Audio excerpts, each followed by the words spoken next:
In today's video, I am going to teach you how to configure email in Freshsales Crm. To get started, make sure you are already signed in to your Freshsales account in your web browser. Configuring email is an important setup step because it lets you send and receive messages from inside the CRM, and it helps keep your communication history attached to the right contacts and deals. First, go to the top right corner of the Freshsales screen and select your profile picture or profile icon. A small menu will open. From that menu, click Personal Settings.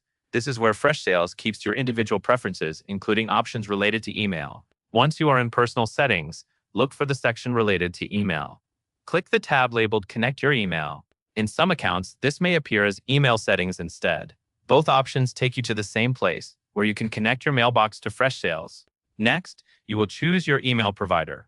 For this setup, click the Gmail button. This tells Freshsales that you want to connect a Google Mailbox using the standard Google sign-in process. After you select Gmail, you will be prompted to authenticate with Google. Choose the correct Google account from the list or sign in if needed. Then follow the on-screen prompts to grant Freshsales the permissions it requests. These permissions allow Freshsales to connect to your mailbox and sync messages properly. Take a moment here to confirm you are connecting the right account, especially if you manage more than one inbox for work. Once authentication is complete, you will see Sync options. Choose Two-Way Sync. This setting is recommended when you want Freshsales to sync both sent and received emails, so your activity stays complete and up to date in the CRM.